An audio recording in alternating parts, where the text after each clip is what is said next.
Šiandien Panevėžio miesto žiniose matysite. Už bilietus miesto autobusuose kol kas brangiau nemokėsime. Rajono mokyklų laukia rimti struktūriniai pokyčiai. Savivaldybė paskelbė idėjų konkursą. Žaliapurviuose bitės šeimininkauja savaip. Vėl užvirė diskusijos dėl keleivių vežimo miesto autobusais tarifų kėlimo. Tradicinėms formoms, kuomet siekiant kompensuoti patiriamus nuostolius didinamos paslaugos kainos, Panevėžio keleivinio transporto komisijos pirmininkas, miesto vicemeras Petras Narkevičius tvirtina griežtai nepritaręs. Mes svarstėme birželio mėnesį gautą direktoriaus prašymą kelti tarifus, paprašėme audito atlikti tyrimus ir auditas iš tikrųjų atlikęs tyrimus dar kartą mums parodė apie tai, kad yra galimų sprendimo variantų, maksimaliai subalansuoti įmonės veiklą. Įmonės veikla vargu ar gali būti pelninga, nes jis atlieka nemažai socialinių funkcijų, tačiau tas nuostolis prognozuojamas ir jis privalo būti dengiamas savivaldybės. Ta turi daryti ir mes apie tai kalbėjom, kas kita, kai to nuostolio savivaldybė nedengia. Todėl susidaro skolos, jam sunkiau pirkti kurą, sunkiau įsigyti detalės, kompensacijų jis negauna, be to reikia įmoniai galvoti apie maršruto optimizavimą. Vicemero teigimu, problemą galima spręsti kompleksiškai, ne tik apmokant dalį savivaldybės įsiskolinimų autobusų parkui bei sumokant kompensacijas už lengvatinių keleivių pervežimą mieste, bet ir pasinaudojant ES paramą ekologiškų autobusų įsigijimui. Būtų 8 autobusai ir yra kita programa, vakar mes su direktorium kalbėjom, LIFE programa, pagal kurią taip pat yra galimybė įsigyti autobusų.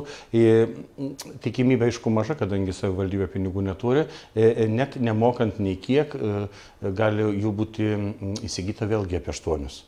Tai jeigu tai vyktų, tai būtų apie 16 autobusų, aš manau, kad iš principo pasikeistų ne tik sąnaudos kuro, bet ir galimybė įmonė išgyventi.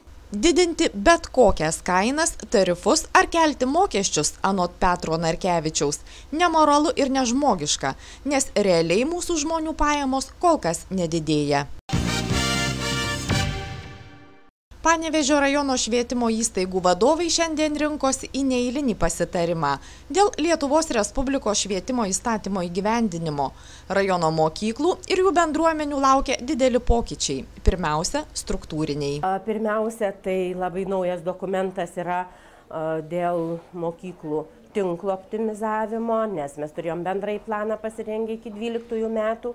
Ir jau pagal dokumentus Švietimo ir mokslo ministerijos ir Lietuvos Respublikos vyriausybės nutarimą mes turime iki vasario mėnesio ateinančių metų pasitvirtinti naują bendrąjį planą iki 15 metų.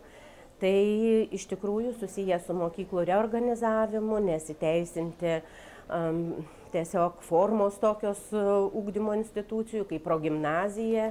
Tai mes ateinančiam posėdį turėsime įvardinti ir tvarkom nuostatus kartu su Dembavos pagrindinė mokykla, kuri taps progimnazija. Dembavos pagrindiniai mokyklai progimnazijos statusą žadama suteikti jau nuo spalio 1.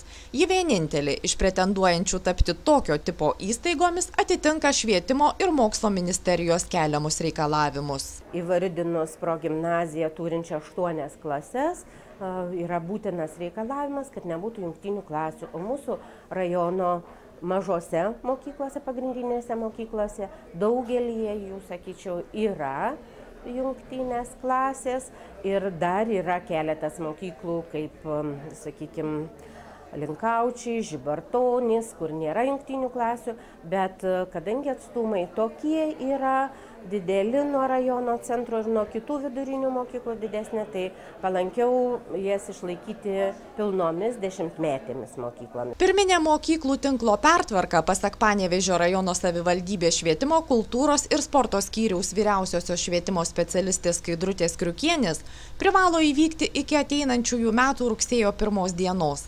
Neišvengiamai tos pagrindinės, kurios turi daug jungtinių klasių, taps kitų mokyklų skyriais. Nuo 2002 metų kasmet rugsėjo 16-22 dienomis Europoje rengiama Judrioji savaitė. Panevėžio miesto savivaldybė, remdama vieną didžiausių akcijų Europoje, taip pat siekia atkreipti gyventojų dėmesį į neigiamą transporto poveikį aplinkai, žmonių sveikatai. Panevėžys mūsų kaip toks labai mažas ir gražus miestas, žalias ir švarus, jis yra tikrai labai kompaktiškas. Ir iš tiesų gal ne taip jau dažnai ir ne kiekvieną dieną netgi trumpiem atstumam reikėtų naudoti automobilį. Nes vis tik tai mūsų ir kelių dangos dyla ir padidėja kietųjų dalelių tarša ore. Taip pat padidėja ne tik kietųjų dalelių, tačiau ir automobilio išmetamųjų dujų koncentracija. Ir visi šitie dalykai kaupėsi ir oro tarša tikrai yra pakankamai didelė mieste, nors ir nedideliam. Todėl mes norim atkreipti dėmesį į tai, kad bent jau vieną dieną metuose tai yra. Vadinasi, šita diena be automobilio savo nuosavų, reiškia naudojantis visuomeniniu transportu arba alternatyviomis transporto priemonėmis, kad galima pasiekti tikrai ir mokymo įstaigas, ir darbovietės, ir daugelį kitų vietų. Prisijungdama prie mobiliosios Europos savaitės renginių, Panevėžio miesto savivaldybė skelbia idėjų konkursą "Bevariklis transportas ir sveika aplinka". Vaikai turėtų nupiešti ant A4 formato, bet kokiom priemonėm galima piešti ir pristatyti į Panevėžio miesto savivaldybės ekologijos skyrių iki 19 dienos rugsėjo, kad tai būtų piešinukai, kuriuose pavaizduota idėjos konkrečiai.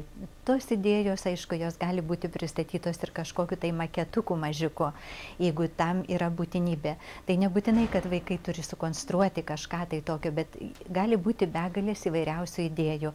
Ir aišku, mes turim pasidarę konkursinę komisiją susiorganizavę, kas vertins ir kokie yra kriterijai, kad tai būtų novatariškumas, kad tai būtų tos idėjos vienaip ar kitaip, kad jos sietųsi su tuo, kaip įsivaizduoja vaikai. Yra 4 amžiaus grupės nustatytos, tai yra iki mokyklinis amžius, pradinės klasės ir toliau yra vyresni vaikai. Visi gali dalyvauti šitame konkurse ir bus išrinkti kiekvienoj grupiai geriausi, gaus paskatinamasias apdovanojimus, premijas. Kūrinių iki rugsėjo 19 dienos laukia ekologijos skyrius, o 20 laureatų, kuriuos vertins autoritetinga komisija, atsižvelgdama į gebėjimą vaizdu perteikti mintis, piešinio kultūrą, meniškumą, puikios atminimo dovanos. Medaus mėgėjai ir žinovai apie medų išmano beveik viską. Tas grikių, anas liepų ar iš miško žiedelių surankiotas.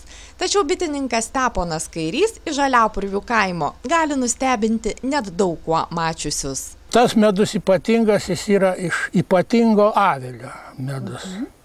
Jis išimtas normaliai, jis sunkiai cukruojasi. Ypatingajam kaladiniam aviliui, sako Steponas Kairys, jau per 90 metų.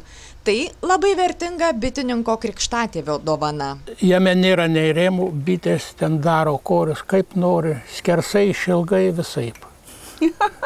Ir iš šitų korių medaus išsukti su medaus suktuvu negalima. Išimu su visais, išpjaunu. Ten yra avilys padalintas į 2 dalis. Viena dalis priklauso bitėms, ji yra neliečiama dalis, o kita, kiek jos ten pridirba, kiek prineša bitininkui. Gali pasimti. Į neeilinį avilį sunešamas ir neeilinio skonio medus, su jokiu kitu jo nesupainiosi.